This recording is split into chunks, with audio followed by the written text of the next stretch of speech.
நாமத்துக்கு மகிமை உண்டாவதாக. இந்த புதிய நாளை தேவனுடைய கரத்திலிருந்து நாம் ஒவ்வொருவரும் பெற்று அவர் சொல்ல ஆகும் அவர் கட்டளையிட நிற்கும் என்ற வாக்கின்படியாக சகலவற்றையும் புரட்டி போட வல்லமையுள்ள தேவன் சகலவற்றையும் நன்மைக்கு எதுவாய் அற்புதமாய் ஆச்சரியமாய் அதிசயமாய் காரியங்கள் மாறுதலாய் முடிய பண்ணும்படியாய் செயல்பட்டு கொண்டிருக்கிற செயல் வீரர், the action hero Jesus Christ is with us and we are with our action hero and lovable Lord Jesus Christ. So we are always getting success upon success and we are the conqueror of the world என்பதிலே கொஞ்சம் கூட நமக்கு second thought இல்லை. ஆகவே இந்த நாளை தந்த தேவாதி தேவன் ராஜாதி ராஜா அவருக்கு நன்றி செலுத்தி இந்த சத்தத்தை கேட்கிற உங்கள் ஒவ்வொருவரையும் பிதா குமாரன் பரிசுத்தாவின் நாமத்தினாலே ஆசீர்வதித்து வாழ்த்துகிறேன்.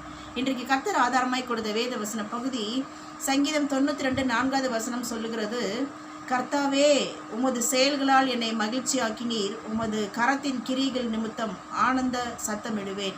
ஸோ அவருடைய செயல்கள் அவருடைய கரத்தின் கிரியைகள் ரெண்டு இங்கு எழுதப்பட்டிருக்கிறது.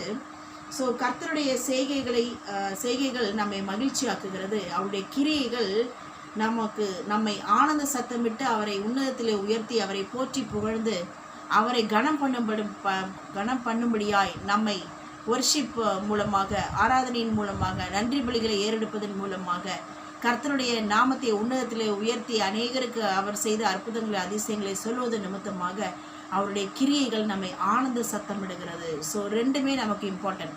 அவருடைய செயல்கள் அவருடைய கரத்தின் கிரியைகள் ரெண்டும் இருக்கிறதுனால தான் இம்மட்டும் நாம் கர்த்தருக்குள்ளாக வாழ்ந்து கொண்டிருக்கிறோம். ஸோ அவர் செயல்படலைன்னா நம்மளால் இந்த அளவுக்கு வந்திருக்க முடியுமா என்று நாம் யோசித்து பார்ப்போமானால் we cannot. ஸோ கர்த்தர் கூட இருப்பது, நாம் அவரோடு கூட இருப்பது, அவருடைய செய்கைகள் அவருடைய கரத்தின் கிரியைகளாய் நாமே இருக்கிறோம்.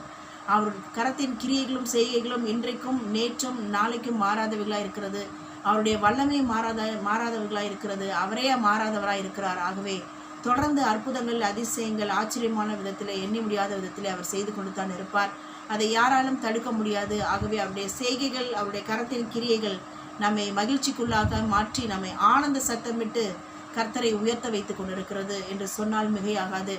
So how we can reveal the God's tremendous supernatural works to all kinds of people in the world என்று பார்ப்போமானால், நம்பர் 1, எப்படி கர்த்தருடைய செய்கைகள் அவருடைய கரத்தின் கிரியைகளை மகத்துவங்களை அற்புதங்களை அதிசயங்களை நாம் மற்றவர்களுக்கு வெளிப்படுத்தி அவர்களையும் இயேசுவை விசுவாசிக்கக்கூடிய ஒரு விசுவாசிகளாய் கர்த்தருடைய செயல்கள் கர்த்தருடைய கரத்தின் கிரியைகள் மற்றவர்களை எப்படி மறுரூபப்படுத்தி மாற்றத்தை ஏற்படுத்தி இயேசுவே இரட்சகர் என்று ஏற்றுக்கொள்ள வைக்கிறது என்று பார்ப்போமானால், number 1, yearning his grace in morning and proclaiming his words of truth to everyone in the night. So காலைதோறும் புதிதாக இருக்கிற கிருபைகளை நாம் சம்பாதித்து நாம் இரவுதோறும் அநேகரை பார்க்கிற ஜனங்களிடத்திலே தேவனுடைய சுவிசேஷ வேத வசனங்களை அவருடைய சத்தியத்தை நாம் பேசும்போது அவர் நாமத்தை அவருடைய செய்கைகளை அவருடைய கரத்தின் கிரியைகளை நாம் விவரித்து சொல்ல முடிகிறது. அதற்கு மெயின் காரணம் கிருபை. காலைதோறும் நாம் சம்பாதிக்கிற கிருபையும் நாம் கிரியைகளின் நிமித்தமாக நம்முடைய கிரியைகள் நிமித்தமாக வேத வசனத்தையும் சத்தியத்தையும் மற்றவர்களுக்கு சொல்வது நிமித்தமாக கர்த்தர் மகத்துவமானவர், அவர் வல்லமை உள்ளவர், அவர் அற்புதர் என்பதை நாம் சொல்லி புரிய வைக்க முடிகிறது.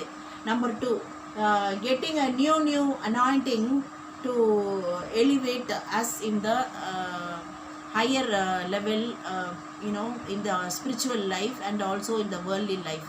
ஸோ நாம் கர்த்தருடைய புதிய அபிஷேகத்தை பெற்று அனாயிண்டிங் லாங்குவேஜை நம்ம ஆப்ரேட் பண்ண however frequently we are talking the tongue talking language through our tongue, then we could see the elevation of us and our descendants in the spiritual, worldly, physically, mentally, intellectually, in all the ways our Lord will elevating us and our descendants without fail. So இப்போ புதிய அக்கினி அபிஷேகத்தை பெற்று நாம் அதை operate பண்ண நம்மையும் நம் சந்தானங்களையும் கர்த்தருடைய ஆவியானவர் உயர்த்தி கொண்டே வருவதன் மூலமாக நாம் அநேகருக்கு இயேசுவை குறித்து அவருடைய அன்பை குறித்து அவர் செய்த அற்புத அதிசயங்களை குறித்து விவரித்து சொல்ல முடிகிறது.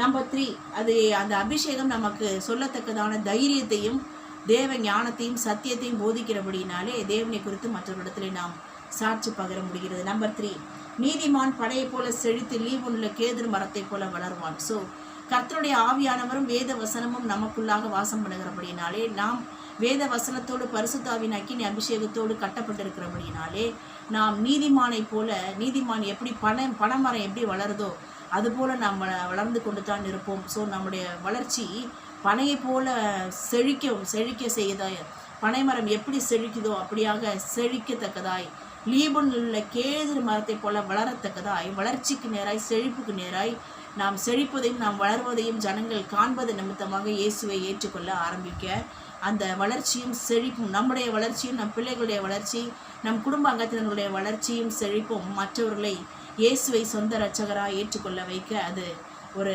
ஆதாரமாய் ஒரு அடையாளமாய் இருக்கிறது. நம்பர் 4, கர்த்தர் தந்த சாட்சிகள். அதாவது பரிசுத்த ஆவியை வரும்போது நாம் பலனடைவோம், நாம் பூமி எங்கும் சாட்சிகளாய் இருப்போம்.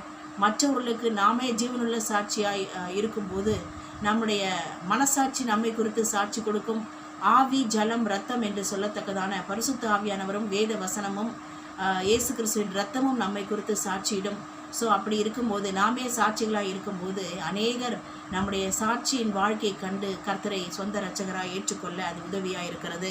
ஸோ நம்முடைய சாட்சியின் ஜீவியம் மற்றவர்களை இயேசுவின் பக்கமாய் அன்பின் கயிறுகளினால் இயேசு பக்கம் கட்டி இழுக்கத்தக்கதாய் கர்த்தருடைய ஆவியானவர் செயல்படுகிறார். நம்பர் 5, பரிசுத்தமானது நித்திய நாளாக உமது ஆலயத்தின் அலங்காரமாய் இருக்க கடவுது. ஸோ பரிசுத்தமாக இருக்கிறவர்கள் இன்னும் பரிசுத்தமாக இருக்கட்டும், நீதி செய்கிறவர்கள் இன்னும் நீதி செய்யட்டும் என்ற வாக்கின்படியாக பரிசுத்த வாழ்க்கையை நம்மை அழகாய் மாற்றி கொண்டு இருக்கிறபடினாலே, அது ஃபிசிக்கல் பியூட்டியாக இருக்கலாம், அல்லது இன்னர் பியூட்டி, அல்லது outer beauty, whatever it may be. But இந்த side of the Lord we are a beauty queen in the side of the Lord என்று சொல்ல முடியும். காரணம், பரிசுத்த அலங்காரம் தான் நம்மை ஒரு ராஜரீக ஒரு அழகு உள்ளவர்களாய் மாற்றுகிறது. உள்ளான மனுஷனில் அழகு, வெளிப்புறமான மனுஷனில் ஒரு அழகை, நம்முடைய குணாதிசயங்கள், சுவாபங்கள், நம்முடைய கேரக்டர், நம்முடைய பிஹேவியர், நம்முடைய ஆட்டிடியூட், நம்முடைய கிரியைகள், செயல்கள், நாம் பேசுகிற வார்த்தைகள் எல்லாவற்றிலும் ஒரு அழகை கொடுத்து மெருகூட்டுவது வேத வசனங்களும் பரிசுத்த ஆவியானவரும் என்று சொன்னால் மிகையாகாது. ஆகவே தொடர்ந்து பரிசுத்தமாய் நாம் தொடர்ந்து சகல காரியங்களை நடப்பிக்க பரிசுத்தமாய் இருக்கிறவர்கள் நடுவில் கர்த்தர் அற்புதங்களை செய்து கொண்டு தான் இருப்பார். ஆகவே தொடர்ந்து அவருடைய அற்புத அதிசயங்களுக்கு முடிவில்லை. அவரால் எல்லாம் கூடும், அவரால் செய்ய முடியாத அதிசயமான காரியம் ஒன்றுமில்லை என்பதை தொடர்ந்து நிரூபித்து கொண்டே இருப்பார். So we can easily able to reveal the works of the the Trinity, supernatural lovable Lord, and also his hands task, அவருடைய கரத்தின் கிரியைகளையும் we can able to reveal to all the people who are all we are visiting on each and every day, who are all surrounding us. All the people will come and understand Jesus is the Lord, no other God in the world என்பதை புரிந்து கொள்ளத்தக்கதா இத்தனை நம்முடைய கிரியைகள், நம்முடைய செயல்பாடுகள், கர்த்தருடைய கரத்தின் கிரியைகளையும் கர்த்தருடைய செயல்பாடுகளையும் செய்கைகளையும் அறிந்து கொண்டு இயேசுவை இருதயத்திலே சொந்த இரட்சகராய் ஏற்றுக்கொள்ள அது ஒரு ஊன்றுகோலாக இத்தனை காரியங்களும் அமைகிறது. ஆகவே கர்த்தர் தம்மை கேட்ட வார்த்தையின்படியாக நம்மை எப்படி அவர் பிடித்தாரோ அதே போல அநேக ஜனங்கள் இத்தகைய பேரின்ப பாக்கியத்தை பெற்று அனுபவிக்கும்படியாய் கர்த்தர் நம்மை கொண்டு, நம் பிள்ளைகளை கொண்டு, குடும்பத்தை கொண்டு கர்த்தர் அப்படியாகவே செயல்பட்டு நாம் பரலோக ராஜ்யத்திலே இயேசுவை நாம் முகமுகமாய் தரிசித்து வருகையில் எடுத்துக்கொள்ளப்படும் போது நாம் திரளான ஜனங்களோடு கூட நம்முடைய கிரியைகளும் நம்மோடு கூட வரும், நாம் எடுத்துக்கொண்டு செல்கிற ஆத்துமாக்களும் நம்மோடு கூட வருவார்கள் என்பதிலே கொஞ்சம் கூட ஐயமில்லை. ஆகவே கர்த்தர் தாமே இந்த வார்த்தையின்படியாக நம்மையும் நம் பிள்ளைகள் முழு குடும்ப அங்கத்தினர்களையும் ஆசீர்வதித்து அவருடைய உன்னத வேலையை செய்ய வைத்து மகிழ்வாராக. அவரோடு கூட சேர்ந்து நாமும் மகிழ்வோம் என்பதிலே சந்தேகமில்லை. God bless you all. Amen.